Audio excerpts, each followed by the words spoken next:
मोहन और सोहन दो दोस्त थे। दोनों का कपड़े धोने का काम था।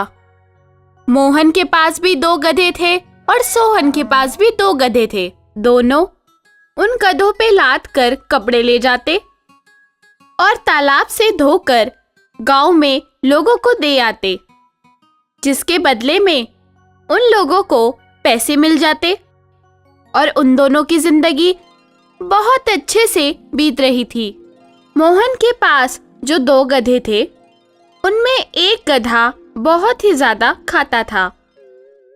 वो गधा बहुत सारा अनाज खा जाता था। उसके बाद ही वो काम पे जाता था।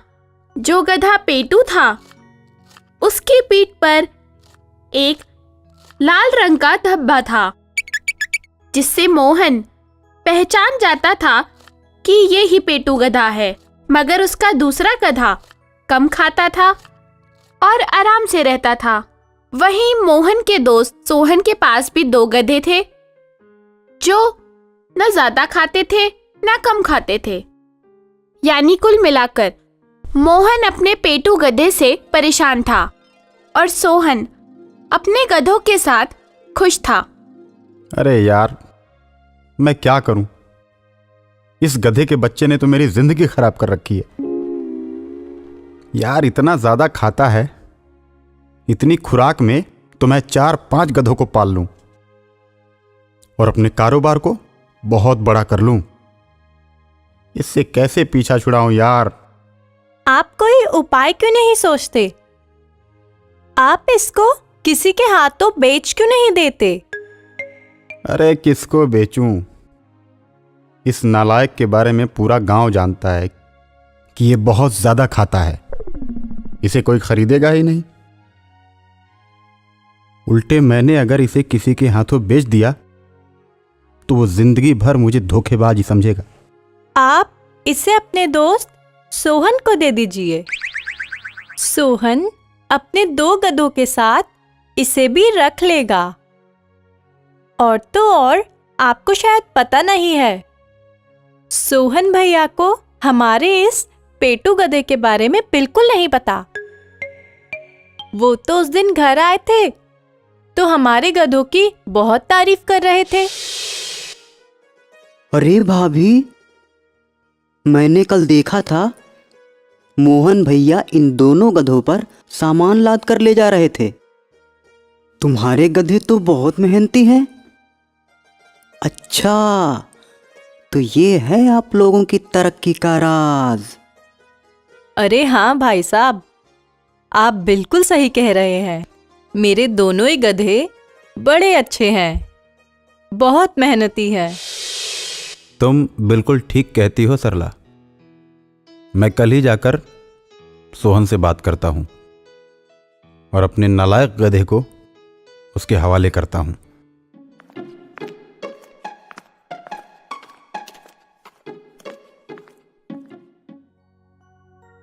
अरे राम राम भाई सोहन। अरे राम राम भाई, राम राम। कैसे हो मोहन भाई? मैं तो बिल्कुल ठीक हूं सोहन, तुम कैसे हो? मैं तो बिल्कुल ठीक हूँ। और कैसे आना हुआ? अरे सोहन, मेरे पास आजकल काम थोड़ा कम हो गया है, इसलिए मैं चाहता था कि मेरे एक गधे को तुम ले लो।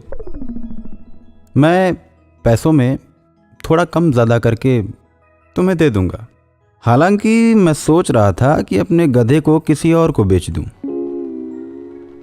मगर तुम्हारी भाभी सरला ने मुझे बताया कि दूसरे को देने से ज़्यादा अच्छा है कि अपने ही किसी दोस्त को दे दो। इसलिए मैं तुम्हारे पास आया हूं। हाँ ठीक है मोहन भैया, मैं तुम्हारा गधा खरीद लूंगा। लेकिन ये वो गधा तो नहीं है जो बहुत ज्यादा खाता है? मैंने उस गधे के बारे में सुना है किसी से, जो तुम्हारे पास गधा है वो बहुत ज्यादा खाता है। अरे नहीं मोहन, कैसी बात करते हो तुम? मैं तो तुम्हें अपना भाई मानता हूं। भला मैं तुम्हारे साथ ऐसा धोखा करूंगा? छी, तुम कैसी बात कर रहे हो? ठीक है, ये लो अपने 10,000 रुपए और छोड़ जाओ अपना गधा मेरे पास। वो गधा मोहन सोहन को दे आता है। अगले दिन जब सोहन उस पर सामान लाद कर जाने का प्रयास करता है तो ये क्या, वो गधा तो आगे ही नहीं बढ़ रहा था। हे, बढ़ आगे, बढ़ बढ़ बढ़। अरे ये तो आगे ही नहीं बढ़ रहा। बढ़, ओ बढ़ जाओ, बढ़ बढ़। अरे बढ़ बढ़, आगे बढ़, बढ़। अरे ये तो पूरा जाम हो गया, इसके पैर पूरे जाम हो गए, बढ़ नहीं रहा। बढ़ बढ़। ये क्या, गधे ने ऐसी जोर की लात मारी कि सोहन दूर जाके गिरा। फिर उठकर संभलते हुए सोहन ने अपने आप से बोला, मुझे तो मोहन ने ठग दिया। अच्छा, दोस्त के साथ धोखा। कोई बात नहीं, मुझे ना काम करवाना आता है। फिर सोहन घर के अंदर जाकर एक टेढ़ी लकड़ी लाता है और उस लकड़ी में रोटियों का एक बंडल बांध देता है और उस लकड़ी को गधे की पीठ पर इस तरीके से बांधता है कि रोटी का बंडल गधे के मुंह से 4 फीट की दूरी पर आगे लटक जाए और गधा जैसे जैसे आगे बढ़े वो रोटी का बंडल अपने आप आगे बढ़ता जाए। बस फिर क्या था, गधा रोटी खाने के लिए आगे बढ़ता और बढ़ता ही चला जाता। मगर वो रोटी गधे राम को मिलती कैसे? वो सोहन ने अपनी चालाकी से उसकी पीठ पे जो बांध रखी थी। बस फिर क्या था, हो गया सिलसिला शुरू और हर रोज सोहन ऐसे उस पेटू गधे की पीठ पर उस लकड़ी को बांध देता और कोई खाने की चीज उस लकड़ी पे लटका देता। इस तरह से गधा एक जगह से दूसरी जगह पेट के लालच में पड़कर जाता आता और सोहन उसको खाने के लिए भी समय पर दे देता था। पर अब वो पेटू गधा कम खाकर भी बहुत सारा काम कर देता था। ये था सोहन की सूझबूझ का कमाल। भाई वाह, जो नालायक था उससे भी अपने दिमाग से काम किस तरह निकाला जाए ये तो कोई सोहन से सीखे। अब मोहन सोहन से जलता था कि वो जो नहीं कर सका वो सोहन कर गया। इसीलिए तो कहते हैं कि भैंस बड़ी नहीं होती है, बड़ी अकल होती है।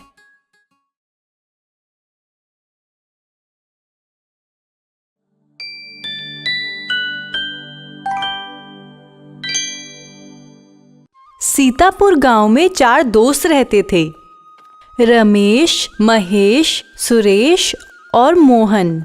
एक दिन चारों एक पेड़ के नीचे बैठकर आपस में बात कर रहे थे। और भाइयों, कहाँ हो आजकल तुम लोग? और सुरेश, तुम कैसे हो? मैं ठीक हूँ रमेश। और महेश, तुम कैसे हो? मैं भी ठीक हूँ रमेश। सोच रहा हूँ गांव को छोड़कर दिल्ली जाऊँ और थोड़ी बहुत पैसे कमाकर ले आऊँ। अरे नहीं यार, यही कोई अच्छा सा धंधा खोल लो और गांव में ही अपना काम करो। क्यों बेकार के चक्कर में पड़कर बाहर जाना? पता चला बाहर गए भी और उतने पैसे नहीं मिले जितना का सोच कर तुम गए थे, फिर तो पछताना ही पड़ेगा। तुम बिल्कुल ठीक कह रहे हो रमेश, मगर हमारे गांव में इतनी सुविधाएं तो है नहीं जो हम अच्छा सा काम कर सकें। अरे नहीं मोहन, जहाँ चाह होती है वहाँ राह होती है। अगर हम मेहनत करें तो सब कुछ संभव है। तुम कैसी बात कर रहे हो? खैर छोड़ो, और बताओ कल कहाँ थे तुम लोग? अरे मैं कल तो शाम को बहुत ज़्यादा परेशान था। क्यों, क्या हो गया? अरे यार, मेरे पड़ोस वाली जो दादी है ना, कल उनको एक भूत दिख गया।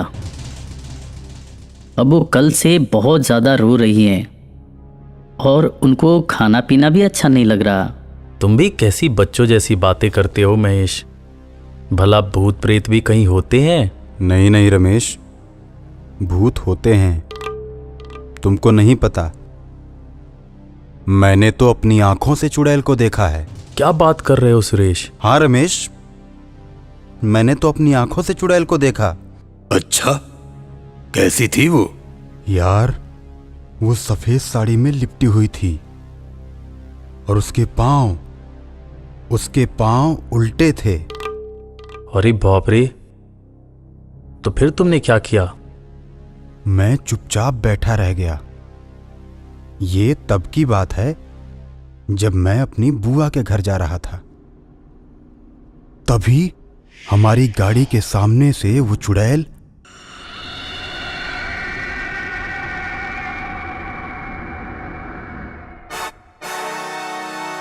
सड़क को पार कर गई। कि हमने गाड़ी रोक दी, वरना उस दिन वो हमें मार ही डालती। तुम लोग ठीक कह रहे हो दोस्तों, सच में भूत होते हैं, हमें तो बच के रहना चाहिए। अरे तुम सब बेवकूफ हो, कैसी बातें करते हो? भला इस नए जमाने में कोई भूत को मानता है? तुम लोग भी बच्चों जैसी बातें कर रहे हो। अरे नहीं मोहन, मैं सही कह रहा हूं। और तुम्हें तो हमारी बातों पर भरोसा इसलिए नहीं होगा क्योंकि देखा तो हम ही ने है ना। तुमने थोड़ी ना देखा अपनी आंखों से जो मानोगे। अरे नहीं रे, भूत नहीं होता। तुम लोग कुछ भी बोलो, मैं नहीं मानने वाला। अच्छा, तो मैं तुम्हें एक चैलेंज देता हूं। क्या? बताओ। तुम जो चैलेंज दोगे वो मैं पूरा करूंगा। देख भाई, जैसा कि हम सभी जानते हैं कि हमारे गांव का जो शमशान घाट है वहां पर भूत रहते हैं, और वो भूत रात को 12 बजे से 1 बजे के बीच निकलते हैं। अगर तुमको भूतों से इतना ही डर नहीं लगता और तुम भूतों को नहीं मानते, तो कल मैं तुम्हें एक खूंटा दूंगा, और वो खूंटा तुम रात में 12 बजे जाकर शमशान घाट में गाड़ कराओगे। अगर तुमने ऐसा किया तो हम सब भी समझ जाएंगे कि भूत नहीं होते। बस इतनी सी बात? भला रात के 12 बजे मुझे वहाँ पर जाने से कौन रोक सकता है? मैं जाऊँगा और वो खूंटा वहाँ ठोक कर आऊँगा, और देखना तुम सब, मुझे कुछ नहीं होगा। एक बार फिर सोच लो मोहन, तुम जो कह रहे हो उसमें तुम्हारी जान को भी खतरा हो सकता है। अरे तुम सब बेवकूफ़ हो, मुझे मत समझाओ। मैं जाऊँगा और वो खूंटा वहाँ डाल कर आऊँगा, ताकि तुम्हारे साथ साथ अपने गांव में जितने भी गधे हैं, जितने भी अकल के अंधे हैं, जो भूत प्रेत को मानते हैं, उनकी आंखों के आगे से पर्दा हट जाए और उन्हें ये समझ में आ जाए कि कोई भूत नहीं होता। अच्छा बेटा, तुम जाओ, बात तो अब हमारी कल होगी। ठीक है मोहन। इतना कहकर वो सब अपने अपने घर चले गए। शाम को रमेश ने मोहन को एक खोटा और एक हथौड़ा लाकर दिया और देते हुए बोला, मोहन, हम तीनों गांव के बाहर बैठकर रात को तुम्हारा इंतज़ार करेंगे। तुम रात के 12 बजे घर से बाहर जाओगे और ये खूंटा स्मशान घाट में ठोक कर आओगे। अरे मोहन की जुबान पत्थर की लकीर है मेरे दोस्त। मैं अपने वादे से नहीं मुकर सकता। आज रात 12 बजे मैं शमशान घाट में जरूर जाऊंगा और वहां पर यह खूंटा जरूर ठोक के आऊंगा। ठीक है मोहन, जाओ। 9, 10, 11 और 12। रात के 12 बजे मोहन ने एक हाथ में हथौड़ा लिया और दूसरे हाथ में खूंटा। मोहन धीरे धीरे चलते हुए गांव के कोने पर पहुंच गया। वहां पर रमेश, सुरेश और महेश मोहन की राह देख रहे थे। मोहन, अभी भी वक्त है, इतनी ज़बरदस्ती न करो, वो भूत तुम्हें मार डालेंगे। अरे गधों, तुम सब बैठे रहो, मैं अभी खूंटा ठोक कर आता हूँ। मोहन उन लोगों से आगे बढ़कर शमशान घाट पहुंच गया और वहां पहुंचकर उसने हथौड़े से खूंटी पर वार करना शुरू कर दिया। मोहन वो खूंटा बैठकर ठोक रहा था। मोहन को पता भी नहीं चला और मोहन की लुंगी का एक हिस्सा खूंटी के साथ जमीन के अंदर चला गया। मोहन ने ध्यान नहीं दिया और खूंटी के साथ साथ अपनी लुंगी का कपड़ा भी जमीन के अंदर ठोक दिया। हो गया काम। अब इन गधों को पता चलेगा कोई भूत प्रेत नहीं होता। इतना कहकर जैसे ही मोहन उठा, चूंकि उसके लुंगी का कपड़ा खोटे के साथ जमीन में गड़ा हुआ था, वो पीछे हट नहीं पाया और जैसे ही उसको लगा उसका कपड़ा कोई नीचे पकड़कर खींच रहा है, वो मारे डरकर चिल्लाने लगा, अरे मुझे बचाओ, मुझे बचाओ, मुझे बचाओ, बचाओ। उसने अपनी लुंगी वहीं छोड़ दी और दौड़ता चिल्लाता हुआ अपने गांव में वापस आ गया। गांव में आने पे सारे लोग जग गए और सभी ने बोला, देखा, हमने तो बोला था ना, भूत होते हैं। अरे हाँ हाँ, तुम सब बिल्कुल ठीक कह रहे हो। मेरी तो जान ही निकल गई। उसने तो मेरा कपड़ा पकड़कर खींचना ही शुरू कर दिया था। आज तो मैं मर ही जाता, आज तो मैं मर ही बची गया। भगवान, देखा मोहन, आज तुम बच गए। इसीलिए मैं कहता हूँ कि भूत प्रेत होते हैं। तुम ठीक कह रहे हो रमेश। मुझे वहां नहीं जाना चाहिए था। आज तो मैं बच गया, वरना आज तो मैं मर ही जाता। खैर, सारे गांव वाले सो गए। अगले दिन उजाला होने पर जब लोगों ने शमशान घाट में जाकर देखा, तो वहां पे खूंटे के साथ दरअसल मोहन ने अपनी लुंगी का कपड़ा भी जमीन के अंदर गाड़ दिया था और इसी वजह से उसको वहां पर भूत के होने का भ्रम हुआ और वो चिल्लाता हुआ अपने घर आया। फिर सारे गांव वाले हंसने लगे और सब आपस में बात करने लगे कि मोहन ने बेवकूफ़ी की वजह से, नासमझी की वजह से भूत का शोर मचाना शुरू कर दिया। भूत तो होते ही नहीं। उस दिन के बाद से गांव में सभी ने भूत प्रेत की बातें करना बंद कर दी और लोगों ने यह समझ लिया कि भूत प्रेत हमारे मन का सिर्फ वहम